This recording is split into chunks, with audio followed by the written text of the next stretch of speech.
शून्य अक्षांशावर वस्ती असलेलं हे मिलेनियम डोम, त्याचे 365 दिवस, 52 आठवडे, 12 महिने, हे कसं छान गणित जमवून आलं. मंडळी, 1994 साली जगभरात नवीन सहस्त्रकाचे म्हणजे मिलेनियमचे वारे वाहू लागले होते. वेगवेगळ्या देशातील राजकारणी, इंडस्ट्रियलिस्ट यांच्या मनात 2000 साली काय करायचं याची कल्पना आकार घेऊ लागली होती. त्याच वेळेस लंडनचे आणि पर्यायाने युनायटेड किंगडम म्हणजे ब्रिटन येथील प्राईम मिनिस्टर तेव्हाचे जॉन मेजर आणि त्यांचे नंतर झालेले पंतप्रधान टोनी ब्लेअर यांच्या मनात एक कल्पना सुचली.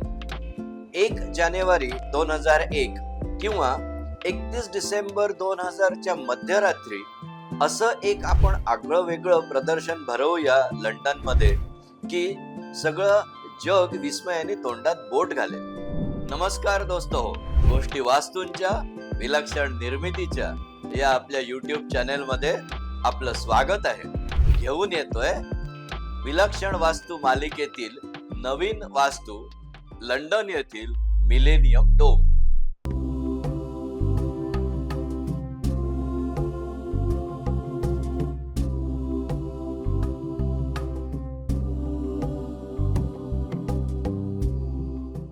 आता 1 जानेवारी 2001 चा मुहूर्त आणि स्ट्रॉंग पॉलिटिकल विल, ज्याला आपण राजकीय इच्छाशक्ती म्हणतो, आणि त्यात आपलं नाव व्हावं ही सुप्त इच्छा असलेले हे 2 prime minister, British prime minister, यांना ही कल्पना आवडली.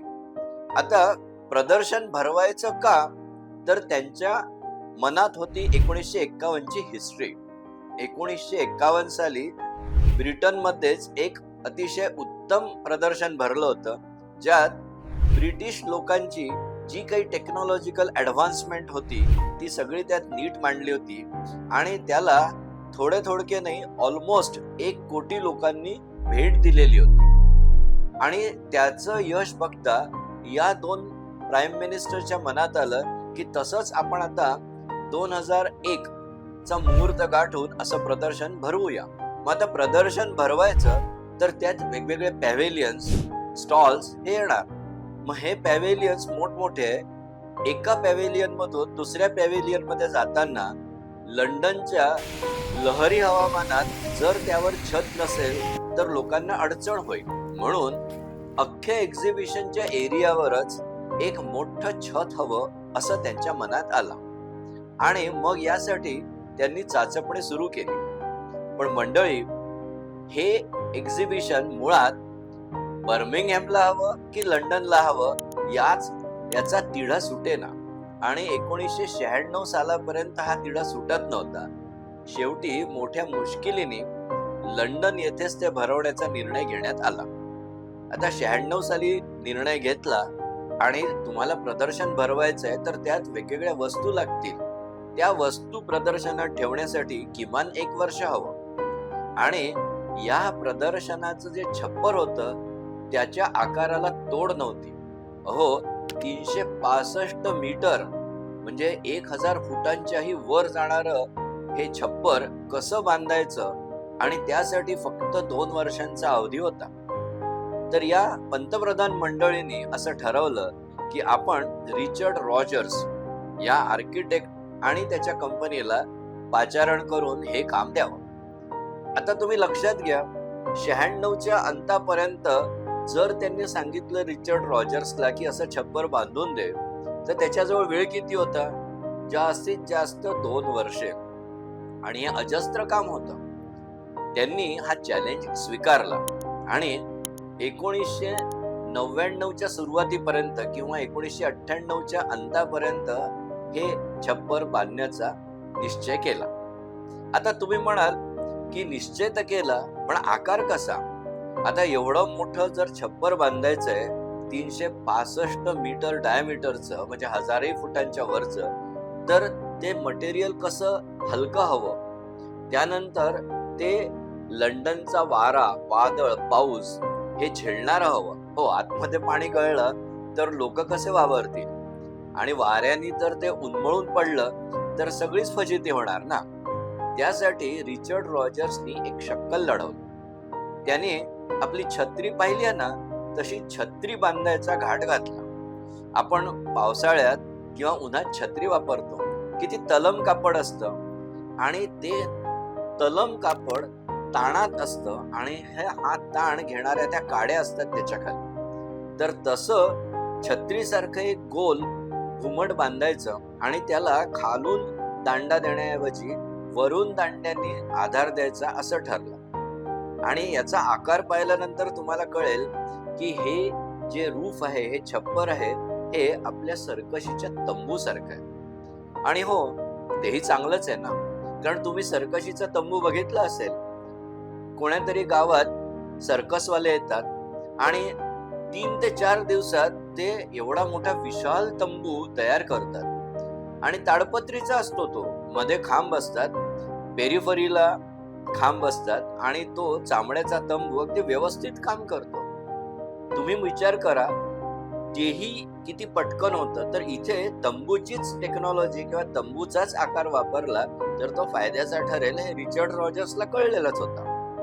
त्याप्रमाणे हा जो तंबू होता, हा छत्रीसारखा गोलाकार, वरती फुगीर आणि त्याला आधार द्यायला एक दांडा नाही, 12 दांडे होते, म्हणजे 12 कॉलम. आणि शेवटी ठरलं हे लंडन मध्ये करायचं, ग्रीनिच एरियामध्ये. लंडनच्या साऊथ ईस्ट या भागात एक ग्रीनिच पेनिन्सुला म्हणून एक भाग आहे, तिथे हे करायचं ठरलं. आता ते ठरल्यानंतर त्याच्यावर टीकेची झोड झाली. हो, कारण त्या भागात पूर्वी ब्रिटिश गॅस या कंपनीने त्यांचा सगळं विषारी वायू ट्रीट करतानाचं जे विषारी मटेरियल वेस्ट होतं ते तिथे डंप केलेलं होतं आणि ते विषारी मटेरियल तिथे लेयर्सच्या लेयर्स, मीटर्सच्या मीटर्स जमिनीवर होते. तसंच त्या भागात ब्लॅकवेल नावाचा स्टेशनकडे जाणारा एक भुयारी मार्ग होता आणि त्या भुयारी मार्गातून हवा बाहेर जाण्यासाठी एक चिमणी लागते. ती चिमणी पण तिथे होती. म्हणजे विषारी वायू आणि त्याची जमीन एकीकडे आणि ब्लॅक वॉल व्हेंट ही दुसरीकडे.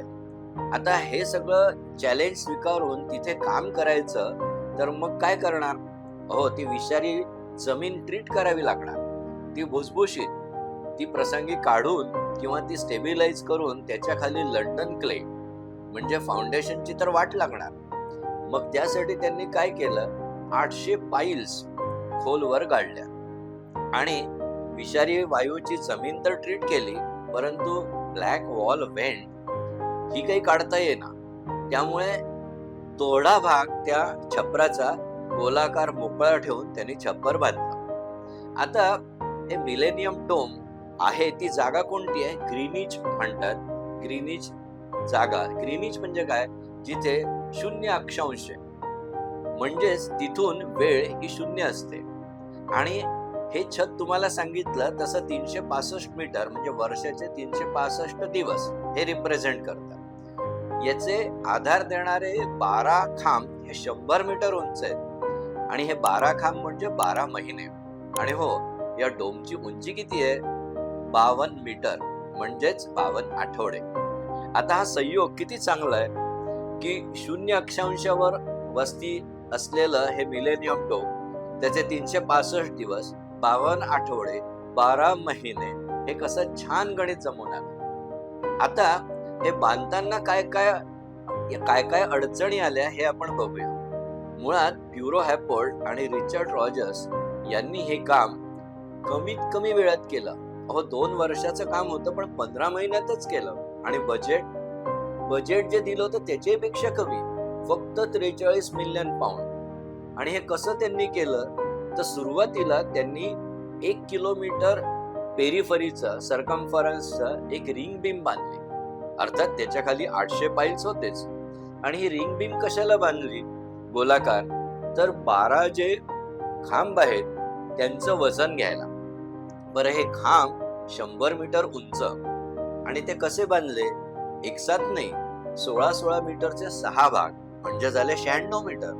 आणि त्याच्या खाली एक छानसा 10 बाय 8 मीटरच्या टेट्रापॉडवर किंवा पिरॅमिडल बेसवरती त्याचं खालचं टोक बसेल अशी पिन.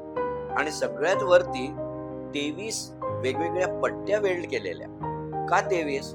कारण एक कॉलम 23 केबल्सना वरून सहारा देणार आणि या 23 केबल्स वरच्या छपराला आधार देणार. मग हे जे खांब आहेत ते मुळात 8 ट्यूब्स 23.2 सेंटीमीटर व्यासाच्या 8 ट्यूब्स घेऊन त्या गोलाकार वेल्ड केल्या आणि त्या उंचच उंच नेल्या. आता अशा या 12 ट्यूब्सनी बनवलेले हे 12 खांब आधार देणार. मग ते छपराचं मटेरियल काय? हो, ते जर तुम्ही स्टीलचं ठेवलं तर वजन अवाढव्य होईल. काच ठेवली तर काच आणि कॉन्क्रीटचं वजन एकच आहे, म्हणजे डेन्सिटी एकच आहे, त्यामुळे तेही वजनी होईल. मग ठेवलं काय? फक्त 1 मिलीमीटरचं फायबर रिइन्फोर्सचं PTFE पॉलीइथिलीन टेट्राक्लोराइड हे जे मटेरियल आहे फायबर रिइन्फोर्स ते फक्त 1 मिलीमीटर जाडीचं, अतिशय हलकं. पण हो, हे 364 डिग्री सेल्सिअस पर्यंत टेम्परेचर सहन करू शकतं. अधिक त्याच्यावरनं माणसं चालू पण शकतात आणि ते खूप टेन्शन घेतं तरी फाटत नाही. अर्थातच लंडनचा स्नो म्हणजे बर्फ त्यावर पडला, पाणी पडलं तरी काहीही फरक पडणार नाही. ते त्या उतारावरनं सरळ घरंगळत जाईल. असं हे तुफान कामाचं, फायद्याचं आणि इनोव्हेटिव्ह असं मटेरियल या छपरासाठी वापरलं. आणि हे छप्पर कशाच्या आधारावर होतं? हे जे 12 खांब होते त्याच्यावरच्या प्रत्येकी 23 केबल्स हे खालच्या केबल्सना आणि बीम्सना आधार देणार.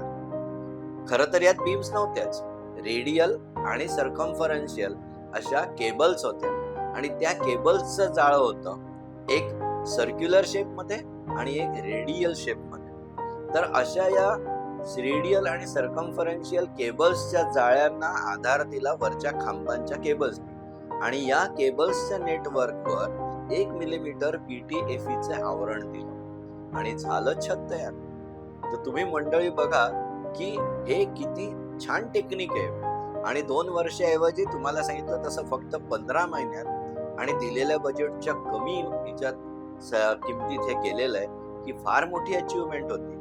आता प्रदर्शन कसं झालं हे आपण पुढल्या भागात बघूया. मंडळी, आमच्या गोष्टी वास्तूंच्या विलक्षण निर्मितीच्या या चॅनेलला तुम्ही शेअर, लाईक आणि सबस्क्राईब तर करतच असाल, परंतु बेल आयकॉनवरही क्लिक करायला विसरू नका. आणि हो, आम्हाला काही कॉमेंट्स, सजेशन द्यायचे असतील तर त्याही जरूर द्या.